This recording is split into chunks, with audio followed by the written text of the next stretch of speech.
qu'est-ce que la parentalité consciente? La parentalité consciente, je pense que la parentalité consciente, c'est basé sur plusieurs points importants pour moi, qui sont d'abord donc beaucoup d'amour. Ça, c'est le principal. Quand on vient, c'est que on veut de l'amour pour soi, de l'amour pour les autres, on veut créer du lien avec les autres et de l'amour. Voilà, c'est la base de la base. On est dans la bienveillance et dans l'amour avec soi d'abord, avant d'être sur les autres. Et c'est ça que j'aime bien dans la parentalité consciente, parce que d'abord, on prend soin de soi. Et en fait, on imagine qu'on a un réservoir d'amour. Et ce réservoir d'amour, s'il est sec, on ne peut pas donner de l'amour à quelqu'un d'autre. C'est pas possible, on puise dans du vide, donc non. Donc on remplit son réservoir d'amour, on apprend à s'aimer soi-même et à s'écouter et à se donner de l'amour, même quand on a un enfant à bas âge ou autre. Au contraire, on passe en priorité. C'est comme l'image de l'hôtesse de l'air qui vous apprend les gestes de secours. Si l'avion a quoi que ce soit, d'abord on met le masque d'oxygène sur soi avant de le mettre à son enfant, parce que si on le met à son enfant avant soi et qu'on tombe dans les pommes ou qu'on ne tient pas, on ne pourra pas secourir son enfant. Donc d'abord on s'occupe de soi, donc on remplit son réservoir d'amour et ensuite on distribue. Et c'est tellement plus simple de distribuer de l'amour quand il est déjà plein, parce que comme il déborde, on peut en donner. Donc la parentalité consciente, il y a plusieurs points importants, qui est la présence. La présence à soi, c'est-à-dire vraiment être en présence. Quand je mange par exemple un chocolat, j'adore les carreaux de chocolat, je le mange en présence, c'est-à-dire que je sens son odeur, je sens son goût, je le sens qui passe dans ma gorge, je détaille tout, je sens. Voilà, la présence. Alors ça ne veut pas dire que dans la vie de tous les jours, il faut tout décortiquer et tout ça, mais ça veut dire de vivre des moments de qualité, de quand on est au travail, qu'on n'en peut plus, on a le droit de prendre 2 minutes pour souffler, revenir au corps. 2 minutes, ça ne va rien coûter dans une vie, mais ça va nous apporter beaucoup en qualité pour nous. Donc apprendre à être en présence, être en écoute. Et ce qu'il faut savoir, c'est que plus on pratique et plus c'est simple. C'est comme un sport de haut niveau. Les sports de haut niveau, on commence doucement, on s'entraîne. Et après, quelque chose qui était très dur à acquérir devient très simple. Et donc la parentalité consciente, c'est pareil. En fait, le fait d'être en présence, en conscience. Au début, peut-être qu'on va avoir du mal parce que notre esprit va lutter pour pas s'écouter ou autre. Et après, ça va devenir tellement un mécanisme qu'on va s'écouter tout le temps, on va prendre en compte le fait qu'on est là, présent à cet instant, on va entendre quand des émotions arrivent, parce que certains étaient étonnés, me disaient, mais tu vois, quand je me focalise, quand je sens qu'il y a une émotion qui tape à ma porte depuis longtemps, du moment où j'y mets de la conscience, où je me rends compte que là je suis triste, autant ça part très vite, après je le suis plus du tout, je comprends pas. Et en fait, une émotion, faut savoir qu'elle n'est pas faite pour rester dans le corps, mais elle est faite juste pour nous donner un message. Donc du moment où elle a transmis son message, où elle a été entendue, il n'y a pas besoin qu'elle reste. Donc du coup, on n'a pas besoin de ruminer après la colère, la tristesse. On peut être dans la joie, mais voilà, l'émotion, elle est là juste pour nous donner un message, de dire, là je suis en colère parce qu'on a dépassé ma limite, on ne me respecte pas. Là je suis triste parce que je fais un deuil de quelque chose, c'est le changement de quelque chose, et je dois passer voilà ce cap. Et donc du coup, le fait de pleurer, il faut aussi savoir que le fait de pleurer, ça apporte des hormones qui nous apaisent. Ça fait des réactions physiologiques qui nous aident à nous apaiser. Elles sont là pour une bonne raison. Souvent, c'est interdit de pleurer. Et en fait, si on pleure, ça passe tellement mieux. Souvent, notre enfant dit, mais arrête de pleurer. Mais non, au contraire, physiologiquement, ça aide. Donc, il y a tout un processus biologique aussi qui existe à travers ça. Et donc du coup, le fait d'être en présence nous permet de bien comprendre les messages et de passer facilement à autre chose, et de ne pas rester bloqué dans des parties de notre vie qui sont difficiles, mais justement d'évoluer et d'apprendre toujours plus à travers nous, en étant en nous. C'est-à-dire que la parentalité consciente nous fait revenir en nous. On s'occupe pas de l'extérieur, parce qu'en fait l'extérieur va changer quand on change nous.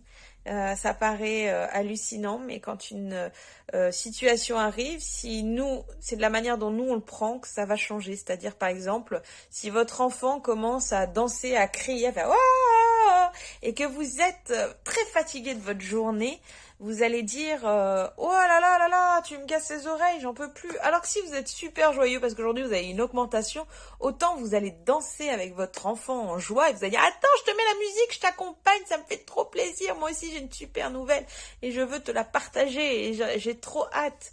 Et donc en fait la situation est la même, mais c'est de la manière dont vous la vivez qui change. Et ça, c'est important de le prendre en compte dans la parentalité consciente ou dans la parentalité de tous les jours, de prendre en compte son état d'esprit, son humeur, ses émotions. Donc les émotions, elles sont aussi un pilier important qu'on travaille. Donc il y a la présence, l'écoute de soi. Quand on apprend à mieux s'écouter, on peut mieux écouter les autres. Mais réellement écouter sans couper la parole à la personne et tout, vraiment comprendre ce qu'elle veut dire derrière, être dans l'empathie. Voilà, vraiment aller au plus profondément dans la discussion et pas juste oui je t'écoute là, vas-y parle, mais maman elle est en train de faire en même temps sa liste des courses, je suis en train de réfléchir à ce qu'on va faire à manger, mais vas-y tu parles, vas-y hein, toi tu disais quoi? Et en fait on n'est plus du tout dans ce qu'on disait et l'enfant le sent et donc du coup il y a une frustration et puis l'enfant se sent pas écouté et après on lui dit mais tu vois je t'ai écouté pendant 1 heure, pourquoi tu continues? Ben non, il a senti que vous étiez pas réellement là pendant 1 heure, donc du coup il cherche vraiment ce besoin de créer du lien, de cette authenticité.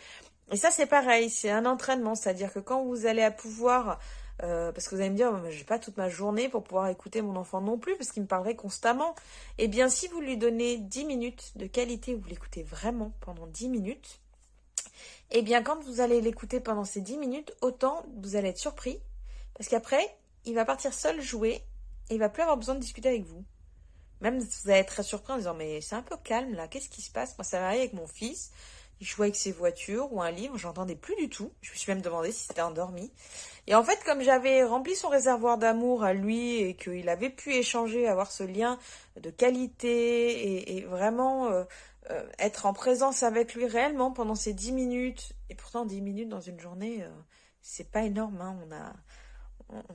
On a 24 heures dans une journée, prendre 10 minutes pour son enfant. Si on fait un enfant, c'est aussi pour être en présence avec lui. Donc 10 minutes dans une journée, voilà. Et quand on lui offre ces 10 minutes, bien sûr, on lui offre quand on a fait notre réservoir d'amour aussi. Parce que on l'a dit, si on puise à sec, on peut pas offrir. Donc on se ressource. On prend ces 10 minutes pour nous. Écoute, mon chéri, je sais que tu veux que je parle avec toi, mais là, je vais prendre 10 minutes pour moi. Et après, je les prendrai pour toi. Alors au début, peut-être qu'il va pas être trop en accord, va pas trop comprendre, parce que peut-être qu'il vous croira pas, ou il pensera que... Voilà, et au final, quand il aura pris cette habitude, il sera « Ah, la maman prend son temps à elle, et puis, ou papa, et maintenant, ça va être mon temps pour moi. » Et en fait, quand vous lui offrez ce temps-là, bizarrement, derrière, il a plus besoin. C'est... Voilà. Et des fois, c'est surprenant, comme les enfants, une fois qu'ils ont... Mais au début, ils vont vous tester, pas tester pour vous chercher, ils vont tester pour voir si... c'est quelque chose de très ponctuel, exceptionnel, ou si vraiment papa et maman changent la relation de la qualité. Donc au début, on a l'impression des fois que c'est un peu laborieux, que l'enfant il a pas envie d'être enjoué dans cette situation, il a pas envie de jouer le jeu, il a pas envie d'être présent, il a pas envie d'être investi. Mais en fait, quand il va être rassuré de voir que en fait c'est des nouvelles bases et que ça va être pour une longue durée. Si vous le répétez régulièrement et sincèrement, ça se met en place définitivement. Il faut savoir qu'une nouvelle habitude, souvent, on dit pour que l'être humain, il faut 21 jours minimum que ce soit répété pendant 21 jours. L'enfant, ça peut être plus rapide, mais il va d'abord faire son expérience de voir est-ce que vraiment c'est pour toujours ou est-ce que c'est exceptionnel, quoi. Donc du coup, voilà, il y a la présence, l'écoute, où on écoute vraiment son enfant, où on est vraiment présent. Il y a l'authenticité, c'est-à-dire être vraiment soi-même, pas jouer un rôle, parce que jouer le rôle du parent parfait, de dire moi je suis tout parfaite, j'ai tout fait pour mon enfant et tout, ça veut dire à l'enfant aussi, toi aussi tu dois être parfait, t'as pas le droit d'être triste, t'as pas le droit d'avoir de moments d'expression, t'as pas le droit de te tromper. Donc il y a des enfants qui veulent plus faire parce qu'ils ont peur de se tromper. Voilà, c'est leur permettre de dire écoute, tu vois, moi je me trompe, donc toi aussi tu peux te tromper, mais par contre, on peut prendre sa force des erreurs, c'est-à-dire que on peut aller chercher cette force là-dedans. Je me suis trompée, je prends en compte que je me suis trompée et du coup je vais évoluer. Voilà, je vais Maintenant, faire différemment, vu que j'ai vu que là, ça ne fonctionnait pas, bon bah, je vais faire différemment. Et toi, tu peux faire pareil. Écoute, si là, ça ne fonctionne pas, peut-être essaye une autre technique et tu verras, tu y arriveras, j'ai confiance en toi. Et si on se donne confiance à soi, on pourra donner confiance à son enfant. Voilà, il y a aussi un effet miroir. Ça aussi, on apprend beaucoup en parentalité consciente. L'effet miroir, c'est je reflète à mon enfant ce que je suis et donc on le voit à travers notre enfant. Donc si nous, on change à l'intérieur de nous, ça change aussi notre enfant. Voilà, c'est les bases de la parentalité consciente. Vous avez déjà le principal.